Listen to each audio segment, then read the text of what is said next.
Bienvenidos, señores, esto es Toma en la Calle TV. Estamos acá con un invitado especial, el señor César Celada Rabanal, un dirigente popular del sector obrero que tiene una larga trayectoria de lucha y no solamente en tierras peruanas, sino en tierras extranjeras también. Y justamente por este motivo vamos a realizar una pequeña entrevista preguntándonos más sobre él, porque hay que conocer mucho a nuestros compañeros de lucha. En este caso, el señor César Celada Rabanal ha tenido una historia de militancia a través de muchos movimientos sociales, las cuales ha derivado hasta lo que sería el movimiento Sin Techo Perú. Desde sus inicios, ¿no? Formando parte de grandes grupos estudiantiles, de los cuales incluso algunos encontraron problemas en algún momento, ya nos detallará sobre esa incidencia. Les presentamos a César Celada Rabanal. Muchas gracias, César. ¿Qué nos podrías decir sobre tus inicios? Todos sabemos quién es César Celada hoy, pero ¿cómo se inició? ¿Cómo fue la niñez? No, no, yo. Bueno, un saludo primero a tu honorable audiencia. Y sí, yo como muchos jóvenes o dirigentes, eh, provenimos de una familia provinciana. La familia de mi madre, mis abuelos maternos, tanto como mis abuelos paternos, son de Celendín, de Cajamarca. Mi papá nació en un pueblito muy pequeño eh, que se llama Bellavista, ¿no? Y bueno, ellos eran agricultores, ellos eran campesinos, ¿no? Y bueno, luego migraron a Lima porque tenemos un estado bien centralista, ¿no? En busca de un futuro mejor, ¿no? Una educación mejor para sus hijos, y ahí es donde pues mis padres se conocieron y se asentaron, mis abuelos, en San Martín de Porres. Bueno, mis abuelos paternos estuvieron entre La Victoria, la Avenida Perú, por lo que me cuentan, ¿no? Y varios lugares más, ¿no? Pero siempre los sectores populares, ¿no? Ya luego mi abuelo materno se convertiría en confeccionista textil y luego en un pequeño empresario del sector textil. Mientras que mi abuela ayudaba a él tanto en las labores textiles, en la venta, ¿no es cierto? De pequeño iba con ella a Gamarra, al mercado central, a vender. Y bueno, por el lado de mi viejo, pues mi abuelo se dedicaba al sector público, ¿no? Él fue allista, ¿no? y, y luego mi abuela se dedicaba a las tareas de la casa, ¿no? Alejandrina Bartra. Claro. Y en ese tiempo, estamos hablando de la gamarra de los años 60, me imagino, ¿no? 70. ¿Y cómo era el flujo en ese tiempo de la ciudad? ¿Era tan numerosa como lo es hoy? Bueno, mira, yo en esos tiempos no, No, no recuerda muy bien. yo najo a fin de los 70 y tengo conciencia más o menos de las cosas ya a fines de los 80, ¿no? Lo que sí recuerdo es que pues había muchas chacras en el Cono Norte. Esta parte de aquí, ¿no? Claro, todo Caraballo era pura chacra. Y esta parte de los olivos también era chacras, ¿no? Lo que existía por la historia, por lo que he leído, hasta los 40 aproximadamente, era lo del barrio obrero, Piñonate, en San Martín de Porres, que está cerca a Caquetá. Después todo lo demás era puras tierras. Entonces poco a poco, por la gran migración que ha habido en las provincias, pues esto se ha ido poblando, ¿no? Pero claro, yo vengo de una familia de muchas carencias. Yo he vivido hacinado con mis viejos en la casa de mis abuelos, aquí en la Panamericana Norte, a la altura de Javish, hasta adolescente, ¿no? O sea, en un solo cuarto vivíamos mis papás y yo, y luego mi hermano cuando nace, ¿no? Y en ese cuarto era la cocina, ese baño, en ese cuarto estaba el comedor, ¿no? Claro, había un baño para todas las familias, ¿no? Habían varias familias porque también vivían los hermanos de mi mamá, ¿no? Claro, la típica casa dentro de una quinta, ¿no? Donde usualmente por habitación había una familia, digamos, de cinco, de siete, ¿no? Era muy común en ese tiempo en Lima. Sí, sí, como hoy en día viven muchas familias. Acuérdate que nosotros hemos tenido la mayor cantidad de muertos por COVID, entre otros factores, por el hacinamiento. Yo tengo afiliados en Ancón, Puente Piedra, etcétera, que viven hacinados con sus familiares, o sea, dirigentes que tienen a sus hijos y sus hijos con sus familias en una misma casa de 60 metros cuadrados. Bueno, hay un dato muy interesante según su hoja de vida que indica de que usted en algún momento fue Boy Scout. Cuénteme cómo fue eso. Sí, bueno, mira, lo que pasa es que a mí siempre en la familia, mi madre, antes mi abuela, siempre me enseñaban mucho el tema del servicio, ¿no? A la comunidad, el servicio al más necesitado, ¿no? Recuerdo mucho que mi vieja, por ejemplo, siempre me decía que hay que dar para recibir, ¿no? Y bueno, en ese entonces, yo cursando los estudios secundarios, me cruzo con una persona que ofrecía una especie de servicio comunitario que pertenecía a esta liga de los Boy Scouts, ¿no? Ellos se caracterizan por enseñar a los jóvenes, secundarios en particular, ¿no? A, por ejemplo, ir a hacer exploración en el campo, a armar carpas, a los tipos de amarres en las sogas, ¿no? De cierta manera ser autosuficiente. Sí, en cierta manera a poder resolver problemas de la vida cotidiana, ¿no? Entonces la consigna de ellos, ¿no? El eslogan de ellos es siempre listos. Y es una comunidad muy grande en todos los distritos de Lima y en todo el país y a nivel internacional. El movimiento Boy Scout es numeroso, ¿no? Y enseña a la gente, a sus afiliados, a sus agremiados, justamente a tener principios, tener valores y en ese sentido de servicio a la comunidad, ¿no? Con disciplina también. Por eso lo de siempre listos para un terremoto, siempre listos para un sismo, para un tsunami, ahora que está de moda los tsunamis. Sobre sus inicios en la política, ¿a qué edad usted tuvo la sensación, ¿no? Del problema de clases, ¿no? Que tenía no solo Lima, sino todo el Perú y también todo el mundo?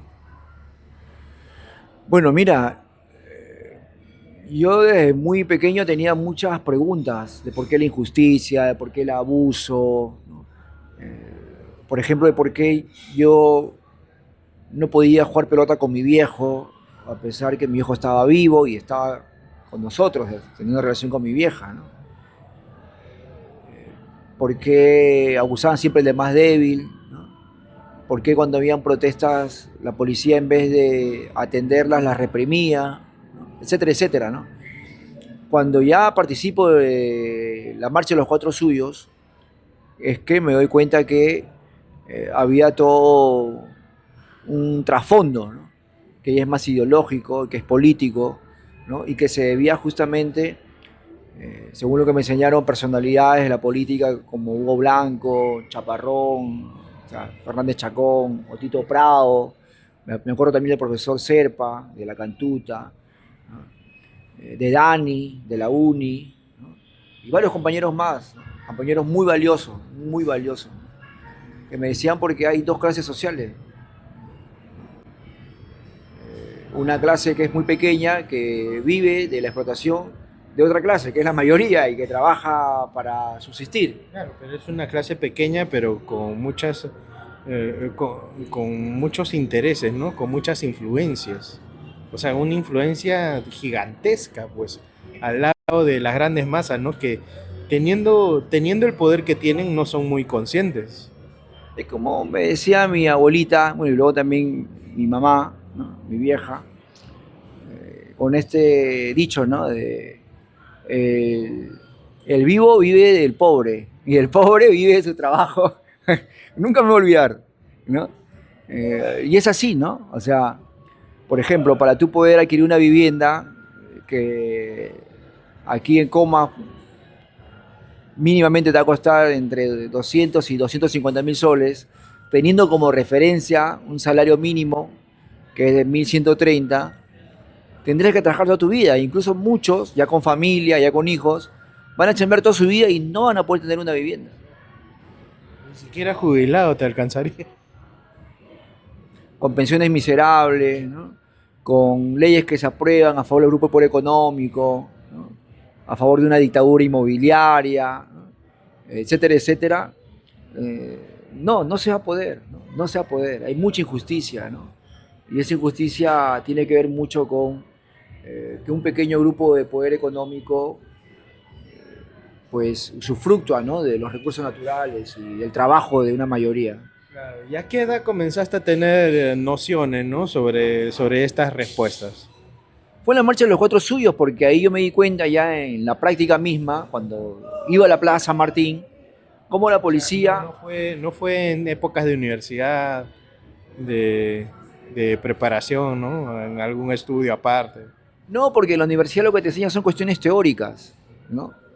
No, pero hay movimientos estudiantiles en las universidades, ¿no? No, claro, claro. Lo que pasa es que yo dejé la universidad porque tuve que asumir ya responsabilidades paternas y luego viajo al extranjero. Yo estuve aproximadamente 4 años en New Jersey, Estados Unidos, trabajando como obrero. Y entonces yo retomo. ¿Cómo fue la experiencia norteamericana? ¿Cómo es ser un obrero norteamericano? Bueno, ser un migrante sin papeles es complicado, ¿no? Es complicado. Porque ¿En ese tiempo existía algo así como el ICE? Que te perseguía, te acosaba. no, no era tanto. Estamos hablando del 97 aproximadamente, ¿ya? Entonces, creo que había un gobierno demócrata, no me recuerdo bien. No, no estaba mucho metido en política en ese entonces. Pero no había. Pero sí había abuso. Por ejemplo, yo trabajé para un empresario italiano de un restaurante en la gastronomía y me hizo chambear como 2 meses sin pagarme un sol, o sea, $1. ¿No? Y claro, después cuando fue a reclamar mi tía, que es con la que yo viví en ese entonces, dijo que tenía que dar, en otras palabras, claro, ¿no? Derecho de piso. Derecho de piso. ¿Ve? Entonces, y así pasa con muchos ¿Cómo es migrantes. el derecho de piso para los italianos? El trabajo en restaurante es duro, no es fácil, ¿no? Porque tienes que lavar platos, tienes que hacer higiene en el baño, tienes que atender a los clientes hasta la última hora, ¿no? Y tienes que conversar con los clientes, ¿no? Es duro, ¿no? Bueno, yo felizmente masticaba el inglés, ¿no? Aunque allá la fluidez es otro tema, ¿no? El acento es otro tema, pero ya lo iba desenvolviendo, ¿no? Claro. Entonces pude obtener 3 trabajos a la semana, ¿no? Y bueno, 3 trabajos, ¿no?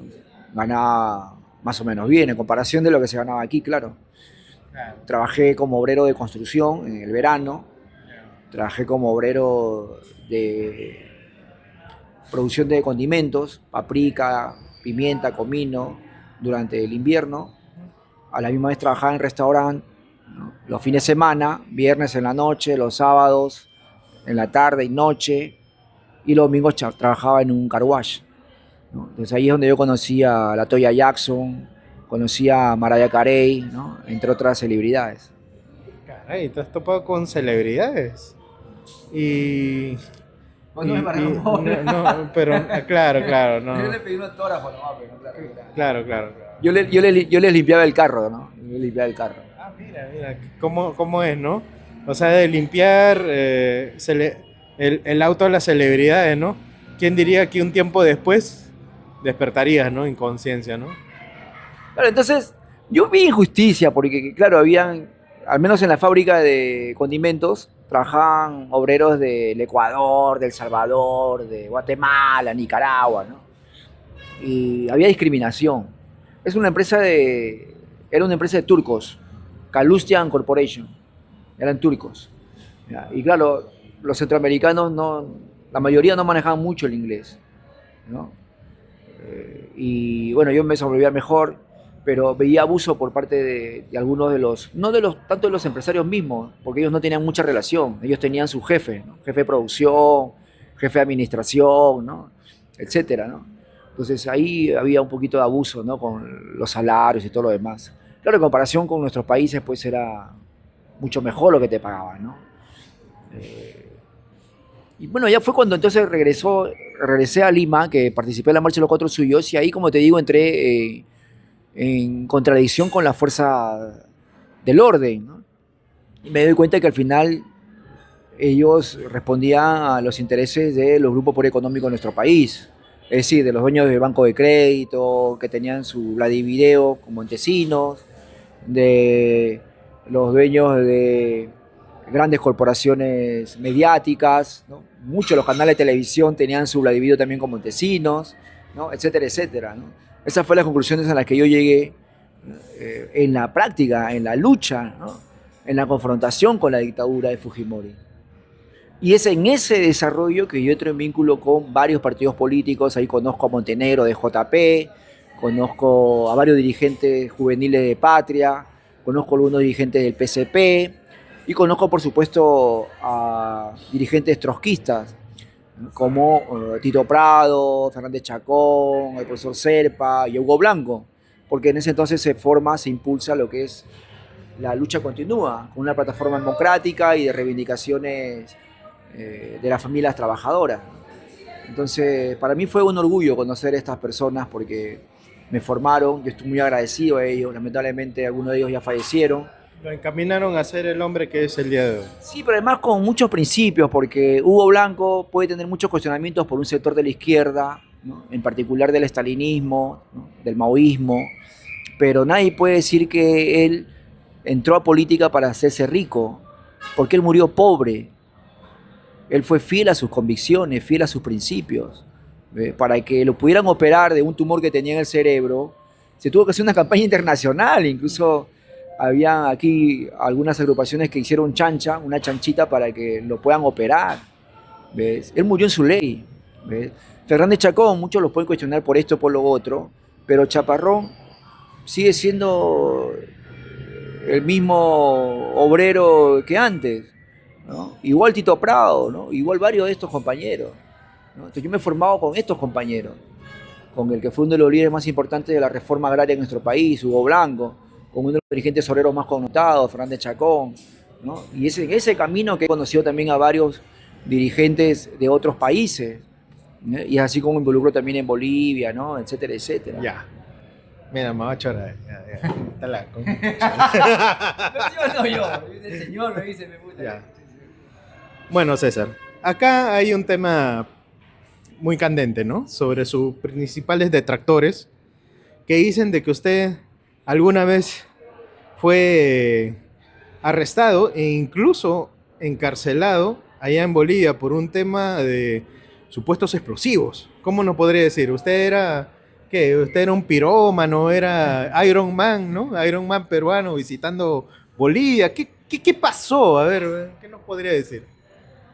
Ya chipina mariposa que se había quedado en mi mochila, ¿no? Eran cuetecillos nomás, para jugar a Navidad. No, mira, es muy importante que toques ese tema porque eso es público, ¿ya? Primero que ahí no había ninguna sentencia, es decir, que salí absuelto de polvo y paja. No hay nada de eso, ¿ya?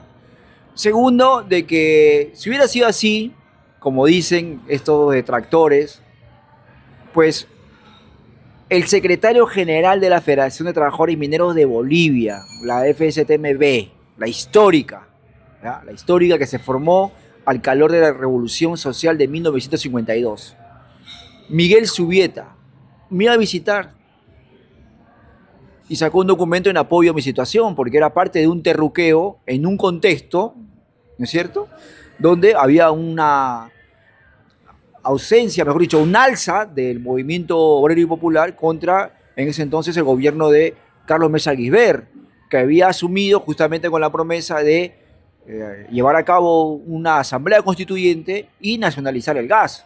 Y nunca lo hizo. Y nunca lo hizo, ¿no? Fue prácticamente como un PPK, algo así, ¿no? Que decía educación, educación, educación, pero a la final ni siquiera en la educación mejoró algo.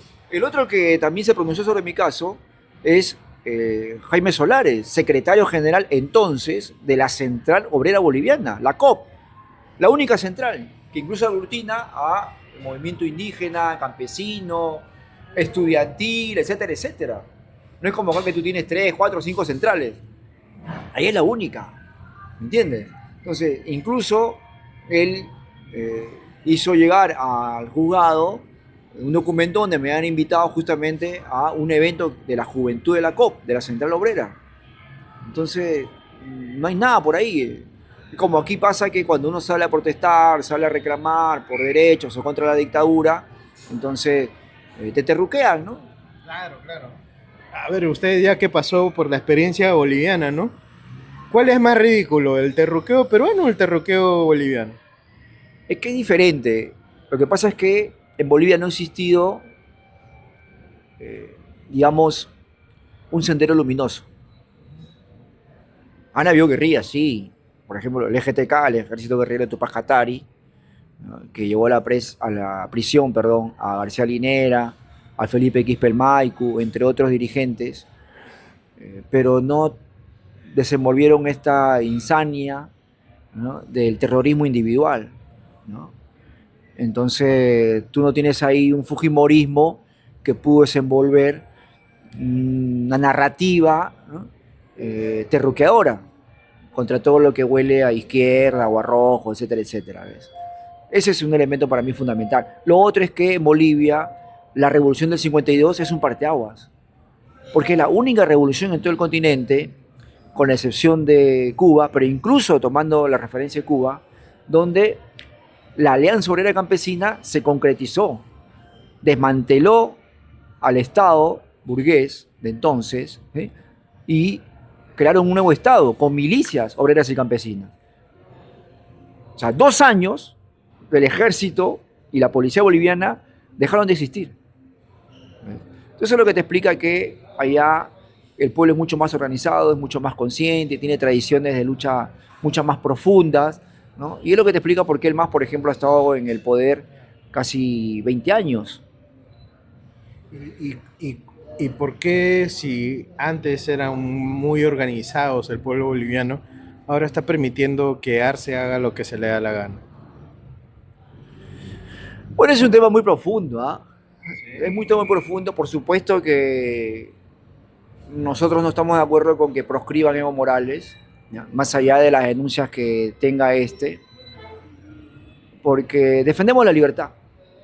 Incluso podemos defender la libertad hasta de una persona liberal que piense diferente a nosotros, que sea de centro derecha o de la corriente que sea. Porque eso es parte de la democracia, la diferencia de opinión. ¿No? Somos más consecuentes incluso que estos sectores que se llenan la boca hablando de democracia. ¿No?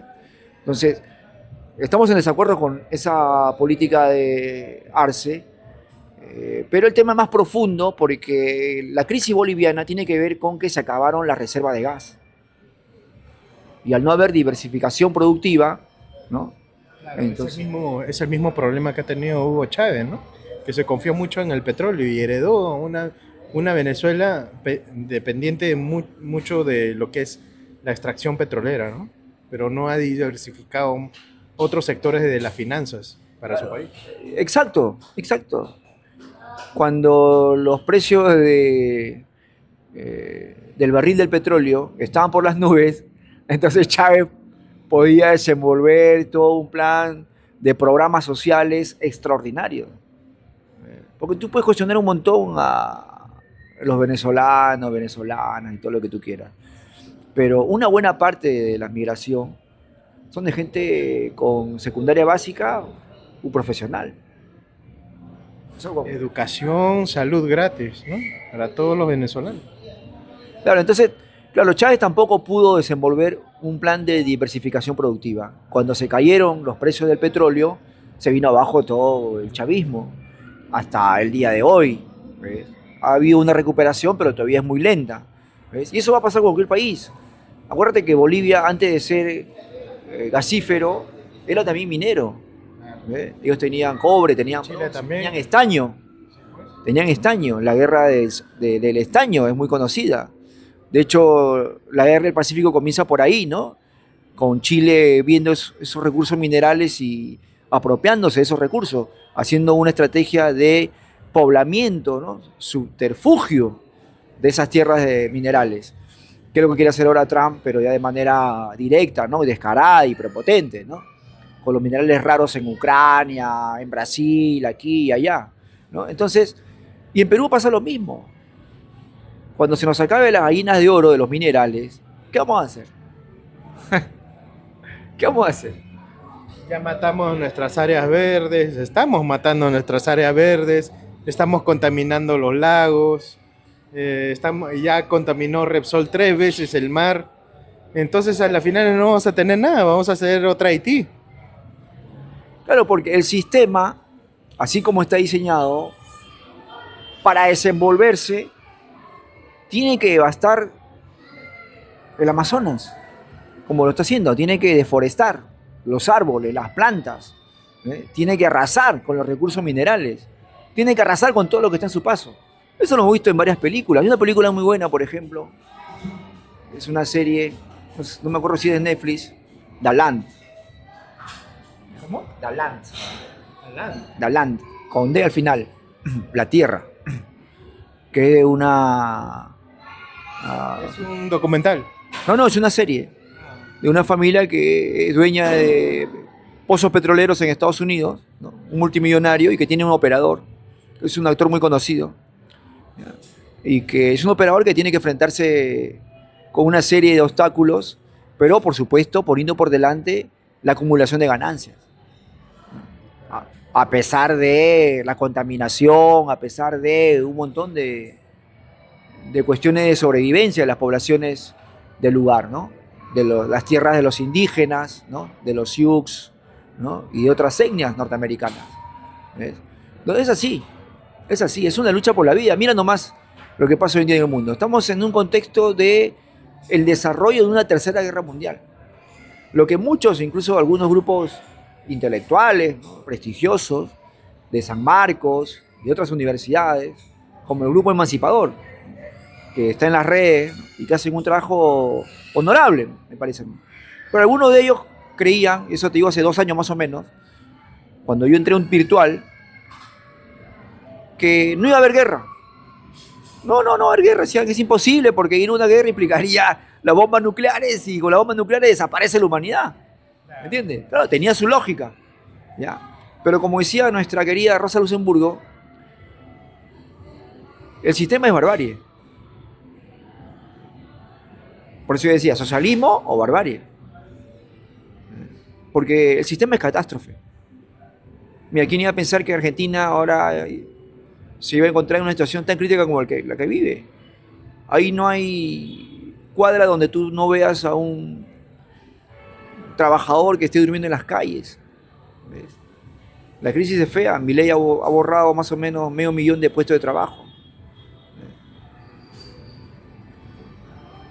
Qué terrible, ¿no? Pero sin embargo, para los colonos de Israel, el oro y el moro. Bueno, eso es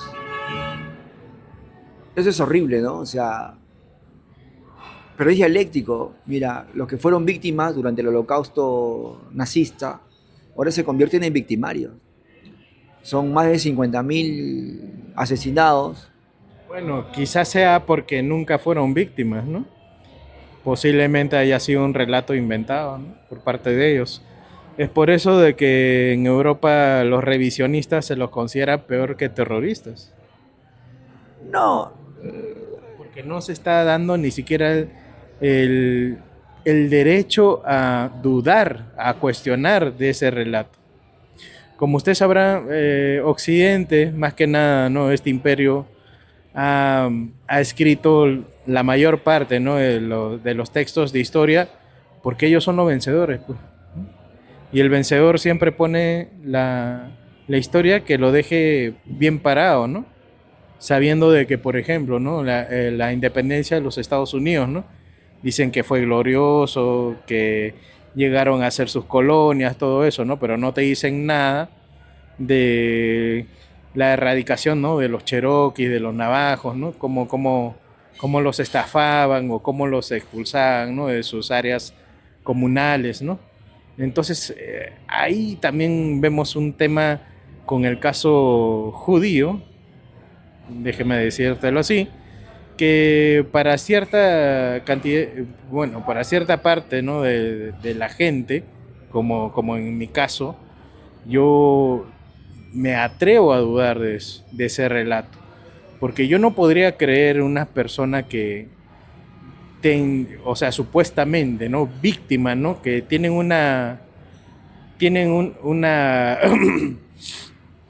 o sea, tiene una costumbre, ¿no? De generaciones, ¿no? De historia de sufrimiento, supuestamente, que a la final es tú pisotees todas esas enseñanzas que supuestamente eh, formaron valores tus abuelos, ¿no? O sea, para decir que no se repita este abuso y ahora tú seas el abusador, ¿no? O sea, me parece bien difícil de que hayan pasado de tan víctimas a victimarios. Ahí hay algo que no me cuadra. Entonces, pero si yo dijera esto en Europa, mañana mismo entran a mi casa los policías, dicen, señores, usted es peligroso, ¿no? Usted está incentivando ¿cómo le dicen? El antisemitismo, ¿no? Pero esta gente que es sionista ni siquiera tiene orígenes semitas. La mayoría de ellos son cázaros, ¿no? De Europa del Este. Pero bueno, pues la gente no sabe, ¿no? La gente solamente se dejó lavar el cerebro con un relato manejado por Hollywood, que en su gran mayoría son esta comunidad, ¿no? Quienes manejan toda esa industria, y ellos te han ido contando década tras década solamente su versión. Pero ¿dónde está la versión de los vencidos? No, no lo dejan. Mira, yo creo que la, la vida es más contradictoria. Sí, pues. La vida es más contradictoria. Yo me acuerdo muy bien lo que me decía mi abuela. Pero ya estamos en una época tal en que vemos que ya muchas cosas no nos cuadran, que nos da la conclusión de que deberíamos cuestionar todo ya. O sea, yo ya no me creo nada. Incluso yo en la fecha del 28 de julio, al iniciar la transmisión, dije concretamente que para mí el Perú nunca ha sido libre, nunca ha sido soberano y tenemos que luchar por nuestra verdadera independencia. Ahorita nomás, por ejemplo, ¿no? Ejercimos la libertad de elección. La gente votó por Pedro Castillo. ¿Qué hizo los grupos de poder? ¿Qué hizo los demás? Se zurraron en el voto, buscaron de todas maneras votar al señor Castillo de la presidencia y decirnos a través de las balas, ustedes van a votar bien, pero van a votar por, por el candidato o el grupo de poder que nos gusta a nosotros, ¿no? Porque eso es prácticamente lo que nos han dicho. Entonces yo me atrevo a decir que quiero cuestionar todo. Yo no estoy conforme con todas las cosas que se me han enseñado en colegio, que me han enseñado en la iglesia, que me han enseñado en la universidad. No, no. Hay, hay muchas cosas por las cuales nos han mentido, nos han estafado. Y una de estas, yo considero que una de las grandes estafas del mundo contemporáneo ha sido la democracia. Por ejemplo, Estados Unidos, ¿no? La tierra de la libertad, ¿no? América, América, fuck yeah, ¿no? Así como dice la canción, ¿no? Ahorita la gente de ICE comenzó por votar, ¿no? A los migrantes, luego a los estadounidenses que eran color cobrizo, ¿no? Te agarran, ¿no? Te hacen pasar un mal momento, luego te sueltan, ya. Pero ahora están secuestrando prácticamente a ciudadanos estadounidenses por solamente criticarlos o si no también defender a los inmigrantes, ¿no? Que ellos prácticamente secuestran. Y digo secuestro porque así como acá los ternas, ¿no? ¿Te acuerdas, no? Cuando hay operativos en la tele, ¿no? Se pone su chalequito, o sea, te interviene, ¿no? Se viste de osito, no sé qué, ¿no? Grinch, Papá Noel, no sé, payasada y media, pero cuando al menos lo hace en la tele, luego aparece con su chaleco, su placa, ¿no? Que lo identifica como que es policía, ¿no? Que ha estado en encubierto y atrapó al malo y ya se identificó. Pero hemos visto en las calles, cuando a los manifestantes los agarraban los ternas, ellos nunca se ponían ni un chaleco, ni siquiera mostraban su placa, nada. Era otro secuestro al paso. Y es más, a dos compañeros, a dos señores, ¿no? Ancianos, a pocas cuadras de la Plaza San Martín, un camión blanco de la Diroes, sin placa, o sea, con una placa sin nada, se los llevaron. Y gracias al creador, que al menos alguien por ahí con un celular grabó todo el hecho, porque capaz lo desaparecían, pues si no aparecía ni una imagen de estos señores, ¿no? Siendo llevados por una camioneta de la Dini, entonces estos señores estarían desaparecidos hasta ahora y solo el creador sabría dónde han terminado. El tema del sionismo. Claro, claro, claro. Tú dices que es un relato, ¿no? Yo digo que la vida es más contradictoria, porque, mira, por ejemplo, nosotros hemos tenido la guerra del Pacífico con Chile, pero ahora Tacna vive en buena parte de la economía de los chilenos que visitan Tacna. La visitan por su gastronomía, por su odontología, porque van a las clínicas de odontología, por la salud, porque van ahí y se atienden, es más barata. Yo creo que sin los chilenos en Tacna, una parte de la economía se caería. Es contradictorio. Claro, claro. Probablemente a veces hay un discurso político antichileno muy fuerte, por la historia. De igual manera, en el caso del Holocausto, está documentado. Ahora, no hay que confundir el sionismo con el judaísmo. Claro. Los semitas, ¿me entiendes? O sea, pero es contradictorio. Mira, Fernando Rospigliosi, ¿en qué bancada está? La de Fuerza Popular, el fujimorismo. Y él era antes un rabioso antifujimorista. Es más, él pertenecía a una de las agrupaciones de izquierda más radicales en los 80, Vanguardia Revolucionaria. Es contradictorio. Es contradictorio también, ¿no es cierto?, de que si tú terminas eliminando las abejas por la polinización, la humanidad puede entrar en crisis. Una pequeña abeja, un insecto. Un insecto puede hacer entrar en crisis todo el sistema humano. Una mancha solar también. ¿Es contradictorio o no? Es contradictorio. ¿Ves? En esas contradicciones, entonces también se desarrolla la contradicción entre un grupo por económico que quiere acumular multimillonarias ganancias, que ya es millonario, quiere ser más multimillonario, ¿no? Como este grupo de Intercorp, ¿no?, de Carlos Rodríguez Pastor, ¿no es cierto?, que tiene clínicas privadas, tiene universidades, tiene colegios, tiene farmacias, tiene esto, tiene lo otro. Tiene de todo. Salió en la revista Fortune con un patrimonio de más de 5.000 millones de dólares. O sea que el tipo ya no necesita chambear, su descendencia, sus hijos, sus nietos, mientras que Puede ser 10 partidos políticos tranquilamente. mientras que por otro lado tú tienes a millones de trabajadores que tienen que sacarse la mierda, ¿no es cierto?, que tienen que trabajar 2 turnos como lo hacía mi viejo, sin ver a su hijo, sin ver a su señora, sin compartir, ¿me entiendes?, sin ir al parque a pasear, ¿no es cierto?, para ganar un salario de hoy en día 1.130 soles. Que no alcanza para nada. Como referencia. Algunos que sacan un poco más, con horas extras, ¿no?, etcétera. Otros sacan menos. Yo tengo en mi movimiento incluso agremiadas que sacan 700, 800 soles vendiendo bolsas de basura. Algunas sacarán un poco más. ¿Ve? Entonces, así es la vida, es contradictoria. Esas contradicciones solamente pueden ser superadas si la gente se organiza en un movimiento, por supuesto, en un partido político también, y se plantea la cuestión del poder político. Porque como estamos viendo con el ejemplo que tú dabas de Pedro Castillo, y eso también es una contradicción, porque Pedro Castillo viene del sector del magisterio, de una gran huelga en el 2017, si no me equivoco, ¿ya?, y fue volteado, a pesar que tenía una mayoría popular que lo había elegido como presidente. Entonces, ¿dónde están esos movimientos sociales, ¿no? Que salieron, pero por parte de las provincias, las regiones, ¿no? Pero que no tuvo una estrategia ni un plan para voltear eso. ¿Y por qué no se hizo eso antes de, no post, no cuando los hechos ya estaban consumados? Entonces faltaba ahí un plan, una estrategia preventiva. Bueno, los analistas políticos todos coincidían en de que Castillo tenía que apostar más por los movimientos sociales, ¿no? Que fortalezcan a su gobierno, porque tenía en contra a Perú Libre, tenía en contra al Congreso, tenía en contra incluso a sus ministros, ¿no? Porque en ese tiempo, ¿se acuerda cuando los ministros progres, ¿no? Que le dieron la espalda, lo criticaban, ¿no? O no dejaban avanzar sus leyes, ¿no?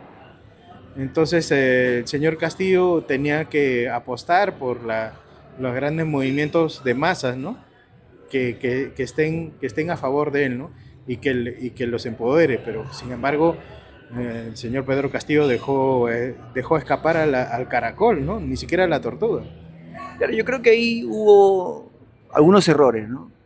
Pero por supuesto, siempre haciendo hincapié, ¿no? Para todo el público que nos ve, de que nosotros como movimiento social nos reunimos el 5 de diciembre, 2 días antes que lo volteen, con Palomino, entonces secretario de Palacio. Incluso el profesor Castillo también entró y nos saludó. ¿Eh? Y estábamos coordinando para movilizarnos contra el Congreso, porque era una demanda popular el cierre del Congreso, no es que se le ocurrió a él. ¿Eh? Hay mucha hipocresía ahí, incluso algunos sectores que se reclaman de campo popular, porque cuando Vizcarra cierra el Congreso, ahí sí estuvo bien. Pero cuando Castillo sale en su mensaje a la nación diciendo que hay que cerrar con eso, ahí estuvo mal. Bueno, nos reunimos, habíamos quedado. Lo que pasa es que Vizcarra sí aprovechó lo que eran las cuestiones de confianza. Bueno, a eso es lo que voy. ¿Ya? Que ahí yo creo que el error fundamental es la estrategia política. ¿Cuál era la estrategia política cuando el profesor Castillo gana las elecciones? Yo creo que ahí las agrupaciones que lo acompañaron, con todo el respeto que se merece, ¿eh? Estaban más preocupadas por el coteo de poder político en los ministerios, en el gobierno, y no en desenvolver una estrategia política de masas para cerrar el Congreso y convocar a una constituyente, como en ese entonces se pedía, ¿no? Entonces, creo que ese fue el error. Entonces, en vez de organizar a los sectores de comerciantes, cuentapropistas, ¿no? Los estudiantes, etcétera, etcétera, se confió mucho en la conciliación, es decir, había una estrategia de colaboración con la derecha. Por eso es que cuando piden la cabeza de Héctor Béjar, por una cuestión insulsa, ceden la cabeza de Béjar, ¿no? Y luego ponen a uno de ministro más a la derecha. En vez de proteger a Béjar, le cortó la cabeza. Y lo mismo pasó con Iber Maraví, y lo mismo pasó con este que fue ministro de Cultura de Runa, Ciro Gálvez, creo, ¿no? Y así con una serie de ministros, todas las semanas se volteaban ministros porque hay una estrategia de la derecha. Ellos sí la tenían clara. La derecha nunca perdió la iniciativa estratégica. Nunca.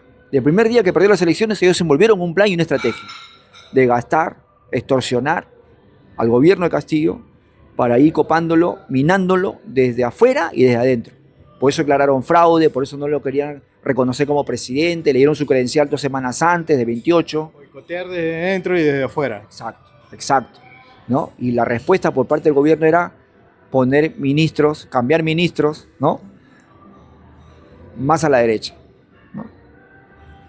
Entonces, Acción Popular, Somos Perú, Acuña, ganaban espacios en el gobierno. Y lo iban boicoteando desde adentro. Para mí ese fue el error. Y que claro, el profesor podría tener las mejores intenciones, pero como dice el dicho, ¿no? Entonces se comenzó a organizar un equipo con gente de su confianza, pero que eran advenedizos, ¿no? Y algunos de estos incluso lo traicionaron, ¿no? ¿No? Entonces yo creo que el profesor quiso hacer las cosas bien, pero tuvo estos problemas, ¿no? Bueno, César, como último, nosotros sabemos de que tú, así también ¿no? En el exterior comenzaste, ¿no? Con los pininos de escribir artículos en revistas, en periódicos, y justamente, ¿no? Ahora, en qué está andando usted, ¿no? En el sector creativo, ¿cuáles son sus últimas actividades? Sí, mira, sobre eso quería decirte, yo comienzo a escribir por una cuestión laboral en El Juguete Rabioso, que era una revista muy connotada en La Paz, de la intelectualidad, digamos, de La Paz, de Bolivia. ¿Cómo se llama? ¿Perro rabioso? El Juguete Rabioso. Ay, Ahí estaba Sergio Cáceres, Pablo Stefanoni, Chávez, Miguel Lora, nieto del histórico Jorge Lora. ¿Por qué juguete rabioso? Tiene que ver, creo yo, con una historia literaria, ¿no? Sobre Sancho Panza y Don Quijote, ¿no? Pero lo interesante es que ahí escribía García Linera, ahí escribía Evo Morales, y luego la revista se convierte en una plataforma electoral que llevó al poder Evo Morales. Entonces, varios de los... De revista independiente a maquinaria electoral. Porque había que dar una lucha de ideas que luego se fue desarrollando como una organización para que un indígena sea presidente de la República Boliviana. Y se logró. Entonces, varios de los que escribieron ahí, algunos se fueron al gobierno a desempeñar cargos de alta política y otros, por supuesto, se llegaron a seguir con la vida académica, ¿no? Pablo Stefanoni es uno de los intelectuales más destacados del continente. Él ha escrito libros como este de La rebeldía se volvió de derecha, ¿no? Mencionando el caso de Milei y otros referentes de la ultraderecha o de la derecha alternativa, ¿no? Y otros libros más, ¿no? Es un tipo muy intelectual, ¿no? Muy analítico también y acierta en muchos de sus análisis, ¿no? Sergio Cáceres también es un connotado analista, ¿no? Bueno, ¿Usted se considera un analista político? bueno, yo hago el esfuerzo. No he acertado en todas, pero creo que sí en una buena parte de los análisis. Por ejemplo, ya que lo mencionas, fuimos uno de los pocos que señaló meses antes, ahí te mandé creo que la nota, que se escribió en Rebelión, a 2 meses de la asunción de Pedro Castillo, en un documento que se llama Perspectivas para Castillo, de que así lo vacaran al profesor, que hay una tendencia, producto de la estrategia de conciliación con la derecha, las masas llegan a salir a protestar contra ese golpe de Estado. Yo recuerdo que el señor Belmont incluso dijo, ¿no? El señor Castillo se va a ir en tobogán a prisión y va a haber la más grande represión, ¿no? De las últimas décadas. Justamente dicho y hecho, ¿no? Bueno, eh, entonces, aparte de esa cuestión, hay que decir también que por vías también de la escritura y de las relaciones con los movimientos sociales, conocimos a Pepe Mujica, ¿no? Entonces yo tuve una...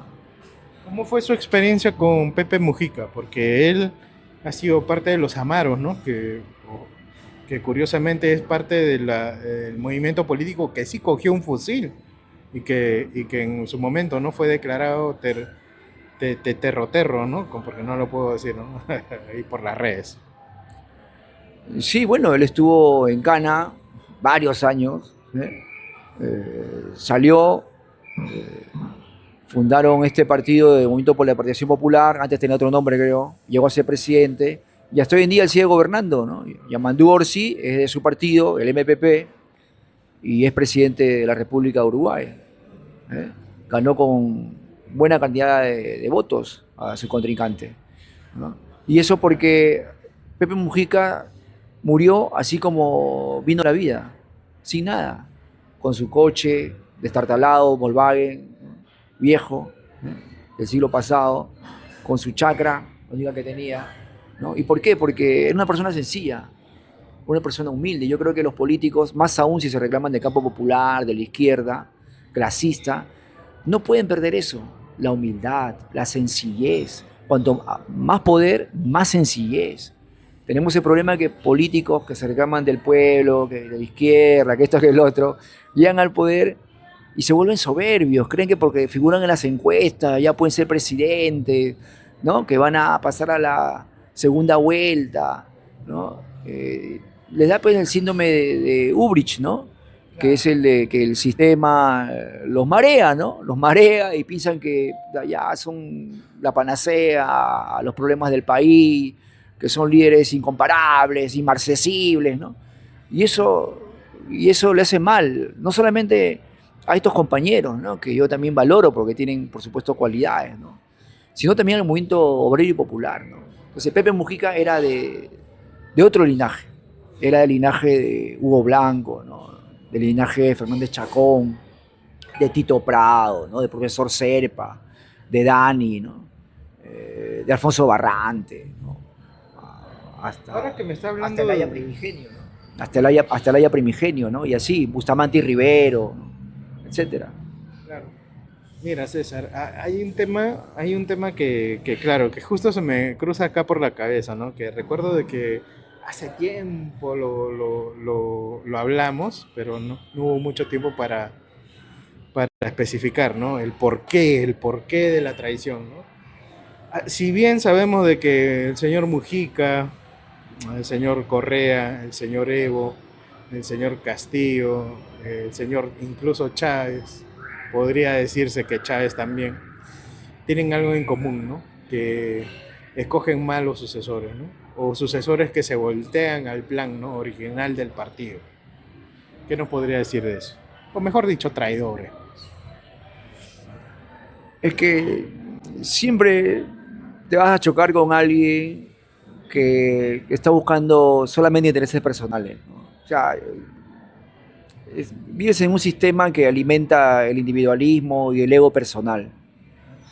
La misma gran prensa individualiza a los líderes. Cuando se llega a tener un poco de poder, el mismo sistema te ayorna, ¿no? O sea, el Estado ha desenvuelto una serie de mecanismos para que incluso los dirigentes sindicales se perviertan y se ayornen al Estado, lo que llaman la burocracia sindical, ¿no? Entonces, con una serie de privilegios, ¿no? Con bonos, con sueldo, por trabajar o ser parte de comisiones, ¿no? Aquí, allá, ¿ves? Ni que hablar de los congresistas, ¿no? Algunos que no tenían ni siquiera un sueldo regular pasan a tener 15.000 soles, sin contar muertos y heridos, a tener pasajes en avión, nacional, extranjero, seguridad, chofer, auto, lujo, ¿me entiendes? O sea, de la noche para la mañana todos los tipos se marean, ¿ves?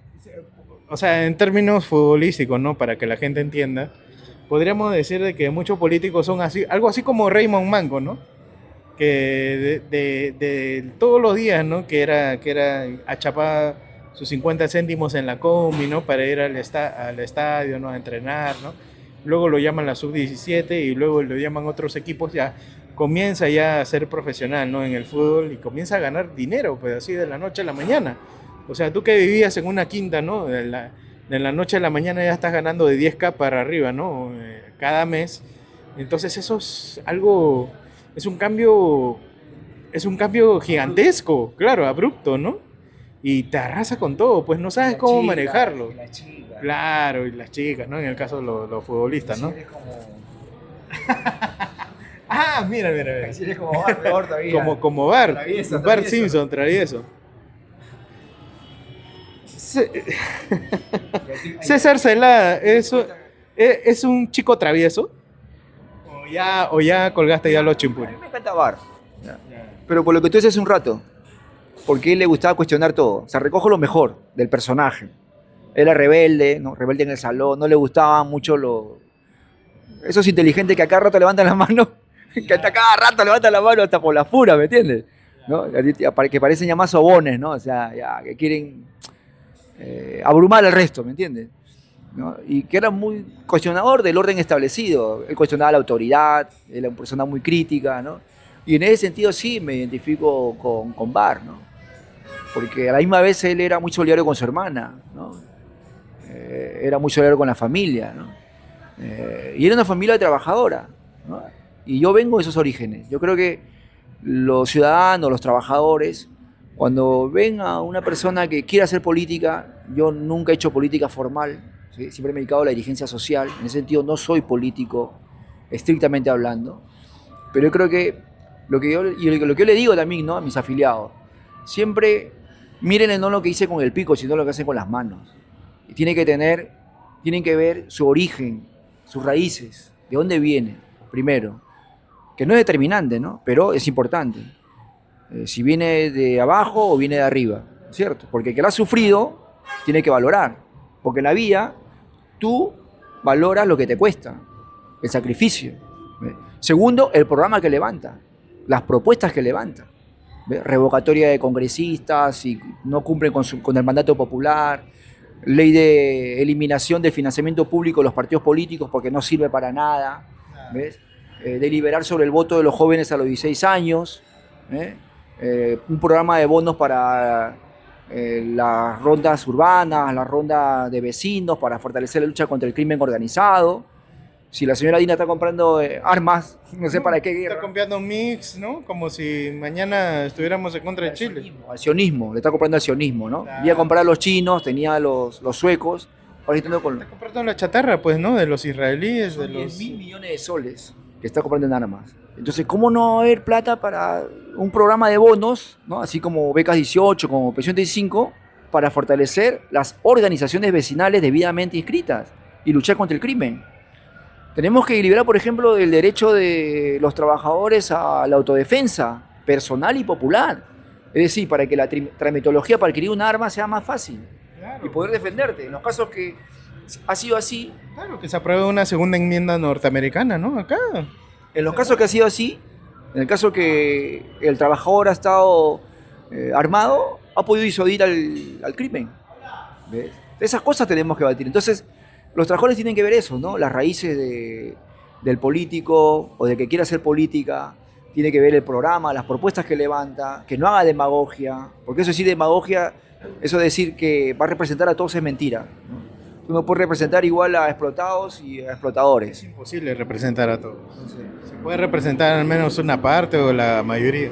Y luego tiene que ver la trayectoria, qué ha hecho durante toda su vida, en qué ha trabajado, ¿eh? Qué ha hecho por los pobres, qué ha hecho por los trabajadores, organizado, se ha vinculado al movimiento sindical, organizó sindicatos, federaciones universitarias, organizaciones campesinas, ¿qué ha hecho? Porque en última instancia, Emanuel, en última instancia, todo este problema de el golpe de Estado contra el profesor Castillo para que impedimos su libertad, al igual que el de Betsy Chávez y los demás presos políticos, se limita a una correlación de fuerzas, al poder de facto. La democracia nos demuestra estos acontecimientos que es una cuestión de correlación de fuerzas. Si tú no tienes correlación de fuerzas en un momento obrero y popular, entonces los grupos de poder económico te van a voltear, te van a destruir.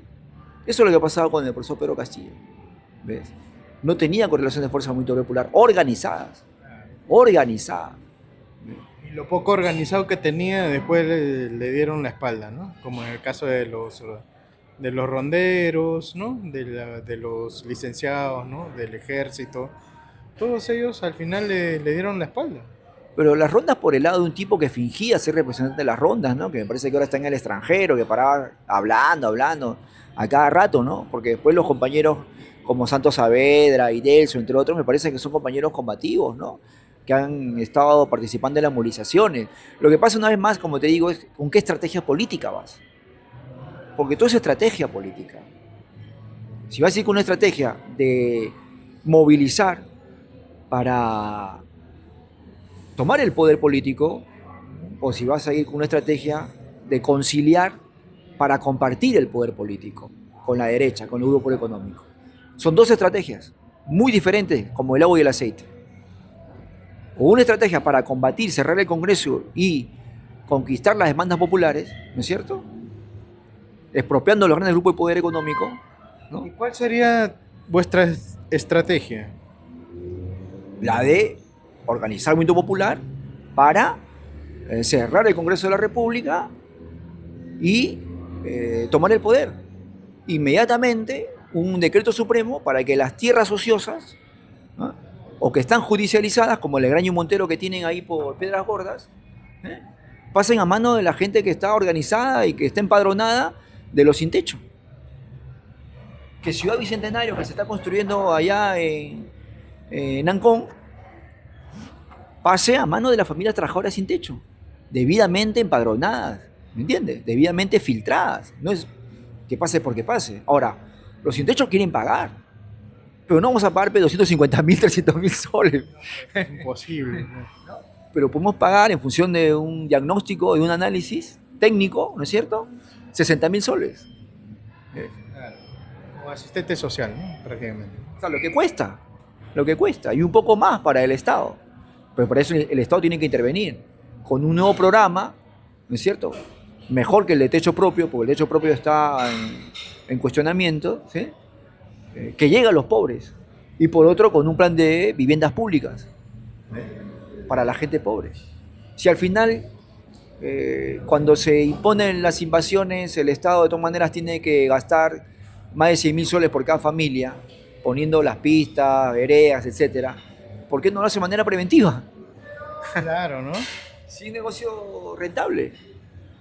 Es negocio rentable. ¿Ves? Antes teníamos un montón de leyes públicas, políticas públicas sobre el tema de la vivienda. Incluso hasta expropiación de tierras por parte de gobiernos de derecha, de centro y de izquierda, ojo, incluso hasta militares, Odría, Velasco, Morales, que plantean la expropiación de las tierras ociosas para que sus dueños las pongan en venta o si no se les expropie. ¿Ves? Ahora no hay nada de eso. ¿Ves? No hay nada de eso. Antes había el Plan Nacional de Vivienda, existía el Instituto Nacional de Vivienda, el INVI, existía un montón de políticas públicas sobre vivienda. Todo eso se fue a Todos viejos buenos recuerdos. Sí, todo eso se fue al diablo con las políticas fujimoristas de los 90, ¿no? Claro, con lo que sigue, ¿no? La aplicación, ¿no? Del programa neoliberal, ¿no? De la señora Thatcher. Sí, sí, sí, sí. Bueno, entonces eso, ¿no? Y finalmente hacer un llamado a toda la población a que esté atenta, a que no se deje engañar por demagogia barata, ¿ya? A que esté muy informada ahora por las redes sociales, ¿no? Que vean las raíces, el origen de los que piensan postular en las próximas elecciones, ¿no? El programa, los planteos políticos, programáticos que hagan sobre los problemas de la ciudadanía, ¿no? Y que vean la trayectoria, ¿no? Que vean la trayectoria también, ¿no? Es muy importante eso. ¿Cuál ha sido su servicio a la comunidad? ¿Qué es lo que han hecho por los barrios, por los trabajadores, por la familia? ¿No? Eso es fundamental. Por ejemplo, en pandemia, algo que nadie sabe es que yo con mi hermano y otros amigos formamos un equipo para empadronar gente vía esos padrones que salen por internet. ¿Ya? Un padrón virtual. Hay formas de... Un padrón virtual. Claro, claro, un padrón. A todas las personas para que reciban sus bonos COVID. Empadronamos como 100.000 familias. ¿Ya? Como 100.000 familias. Y a un tercio de esas familias le dieron su bono. Y no hemos cobrado ni un sol. No hemos cobrado ni un sol. Y creo que ahí acabamos porque se te va a caer el micro. No, nada de eso. Más bien te iba a decir, ¿no? De que más bien gracias por darme unos minutos de su tiempo. Más bien yo decía, qué raro, ¿no? Comunista con una casaca blanca, ¿no? Pero ya vi el polo, ya ahí está Bart Simpson, ¿no? El terrible. Y así como terrible, señores, terrible la situación del Perú. Y esperamos, ¿no? De que esto se solucione. Y para eso está, pues, ¿no? Movimientos como el movimiento Sin Techo Perú, ¿no? Que al menos nos da una imagen de que tenemos que luchar por los derechos, pero ellos más orientados a lo que es un derecho tan fundamental como lo es el derecho a la vivienda, ¿no? No es posible que tú te mates todos los años de tu vida y ni siquiera te alcance, ni siquiera para comprarte un apartamento, ¿no? Es terrible, pues. Como nuestros abuelos, nuestros padres, a los 20 años ya tenían 2 casas y quién sabe, 3 familias también, ¿no? Terrible, ¿no? Terrible. Pero se podía, pues, en esos tiempos. Ahora ya está difícil la cosa. Ahora ya hasta las parejas ya tienen miedo de tener hijos, ¿no? Qué terrible, ¿no? Pero bueno. Ya bueno, César, muchas gracias por tu tiempo y más que nada, antes nomás la última pregunta. Tu reacción. Cuando la gente te dice, me aburre este ruco, ¿qué le dirías? Que habría que ver, ¿no? Porque hasta Galilei, Claro. ¿no? Lo acusaron de terruco, ¿no? A varios inventores. No era de terruco, era de ¿Cómo le dicen esto de la Santa Inquisición, no? O sea, es un blasfemo, ¿no? Claro, era el terruco de ese tiempo, ¿no? Lo truqueaban en el sentido de que Claro. lo estigmatizaban, lo descalificaban, ¿no? Y así, o sea, Es cuestión de óptica, ¿no? Porque también los liberadores, ¿no? Por ejemplo, George Washington, José de San Martín, ellos han cogido su fusil, bueno, su fusil, y en su tiempo su sociedad los llamaba terroristas también, ¿no? Entonces, ¿en qué quedamos? ¿Dónde está la balanza, no? De todo. no, y además algo muy importante, ya que tú lo mencionas a Washington, bueno, ahí estuvo también John Quincy Adams, ¿no? Thomas Jefferson. Eso fue una guerra civil. Por supuesto. La independencia norteamericana se dio producto de una guerra civil. Claro, pero en una guerra civil quienes se alzan en armas en contra del status quo los llaman terroristas. No, no, claro, pero te digo porque los que terruquean por lo general, ¿no? Señalan al maoísmo, señalan al estalinismo, etcétera, ¿me entiendes? ¿No? A los que se reclaman marxistas, ¿ya? Rojos. Pero Estados Unidos, que es, digamos, la meca de estos sectores, ¿no? La capital de la hipocresía. Fue más rojo, Claro. fue mucho más rojo, porque no se hizo con amor y paz. Eso que quede muy claro para las juventudes, que hoy en día son 2,5 millones de lectores. ¿Ves? Y los celulares que muchos utilizamos, ¿no es cierto? Y los megaportes Chancay y la gran minería, como La Bamba, Chinalco, Marcona, son producto de inversiones y desarrollo tecnológico del Partido Comunista Chino. Claro. Entonces hay comunistas que sí, comunistas que no. Incluso el propio Roque Benavides, la vez pasada vi un artículo hablando de su viaje a China, donde él decía que había quedado asombrado con el gran desarrollo de la industria naval, portuaria, ¿no? Y de construcción del PSC. O sea, es alucinante. Bueno, toda la innovación viene curiosamente de un país comunista. Y la inteligencia artificial, ¿no? La guerra que hay por la inteligencia artificial, ChatGPT humillado por el otro, ¿no? Que es chino y gratis todavía. la están ganando los chinos, los comunistas chinos. En la cuestión de la pandemia, los que más rápido salieron, a pesar que ahí se originó todo, fueron los chinos, los comunistas chinos. Entonces yo no sé, estos señoritos, ¿no? Que se arreglan las vestiduras, tildando rojo, queriendo descalificar de terruco a uno u otro, ¿de qué mierda están hablando? ¿No? O sea, si es así, si son consecuentes, entonces, pues, díganle no a los celulares chinos, a la tecnología china, ¿no? A las inversiones chinas. Chau Temu, chau Temu. Claro, si son consecuentes, que le digan no, porque Temu es también producto Del mercado chino, ¿no? de una nación comunista china. Sí. Bueno, pero China también no hay que olvidar de que es un estado de capital de estado, ¿no? Capital, o sea, un capitalismo de estado, como dicen, ¿no? Pero sin embargo sus cabezas de gobierno son una élite comunista, ¿no? Que está sí o sí ahí, perenne, para garantizar de que al menos el país se maneje tras los fundamentos comunistas, ¿no? Al menos en la política. Claro, ahí entramos a otro tema que es más profundo también, Sí, que ameritaría otra discusión, porque, a ver, la base del desarrollo chino actual claro. tienen que ver o no con la revolución de Mao Zedong de 1949. Bueno, eso tendrá que explicarse más a profundidad. Pero esa ya es historia para otro día, ¿eh? Porque ya, la verdad, tendríamos que ir a la casa del maestro y poner a gente debatiendo. Pero es muy interesante lo que tú señalas, porque ahí incluso hubo una revolución cultural, hubo ahí una lucha interna entre la banda de los cuatro con Mao, su mujer, y Deng Xiaoping, y la burocracia china, ¿no? No olvidemos la guerra del opio. Y el tema este de no me importa el color del gato, sino que case ratones, ¿me entiendes? O sea, el socialismo de mercado chino, ¿no? O el socialismo con características chinas, ¿me entiendes? O sea, hay todo y... También Estados Unidos critica a China como país comunista, pero sin embargo uno de los países más comunistas es Estados Unidos, porque cuando las corporaciones, ¿no?, le piden ayuda al Estado, ¿no?, para que lo subvencione, el Estado lo subvenciona, pero con el dinero de todos, pues, ¿no? Entonces se aplica ahí, o sea, entre líneas se está aplicando un comunismo, ¿no?, del que tanto ellos critican.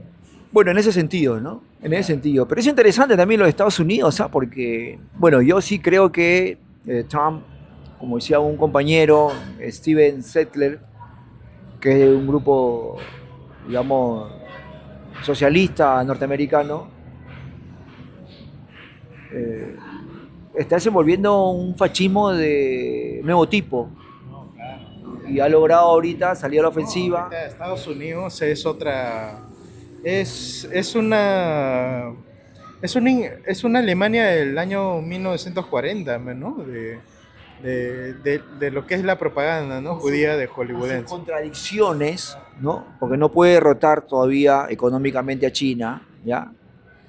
Pero la política de aranceles como un mecanismo de extorsión ha logrado que China dé un paso atrás en las inversiones que tenía en Panamá, ya alineó Panamá, Sí, ya dejó ya ha Panamá. tenido que rescindir los contratos con los chinos por dos puertos que tenían en el canal, ha logrado avanzar en Ecuador, ¿eh? Está avanzando ahora en Argentina con Milei, a pesar que los chinos tenían inversiones ahí en represas, en energía, etcétera, etcétera. Y una parte de la deuda argentina está en yuan, ¿ves? Bueno, y acá ya nos tomó por asalto, pues, ¿no? Disparando a la gente, poniendo bases extranjeras acá en nuestro interior y poniendo también esos laboratorios bioquímicos, ¿no?, que encontraron curiosamente los rusos allá en Ucrania, ¿no? No es casualidad que estas últimas semanas hayan estado por aquí, ¿no? Michael Caputo, asesor de López Aliaga, que ha sido el Pinky de Oliver North, metido en el caso Irán Contras, ¿no? Que es un operador político, de imagen, ¿no? Publicista, ¿no? Que trabajó con Reagan, trabajó con Bush, trabajó con Trump, ¿no?, etcétera. Estuvo en Ucrania asesorando políticos, estuvo en Rusia viendo la imagen de Putin, ¿eh?, con la Gazprom, ¿eh? O sea, el tipo es un tipo bien sinuoso. ¿Eh? Y luego lo hemos tenido a Eric Prince, que es un mercenario. O sea, no es casualidad. Nuestro país es un territorio en disputa. Por eso es importante que los líderes tengan una visión de Como lo Estado dijo un streamer, Perú es clave. No lo van a soltar fácil, ¿no? por los recursos minerales y ahora más que todo con el aeropuerto de Chancay y el tren bioceánico que se estaría construyendo entre China, Brasil y Perú. No olvidemos el triángulo de litio. Exacto, Hay exacto. hay muchas cosas que decir, ¿no?, sobre lo que está pasando ahora, los intereses que están detrás de la cortina, ¿no? Y sin embargo la gente peleándose por tonterías, ¿no? Porque meritaría otra, otra ocasión. En un próximo capítulo, señores. Compadre, ya, muchas gracias. Y ya terminamos, señores.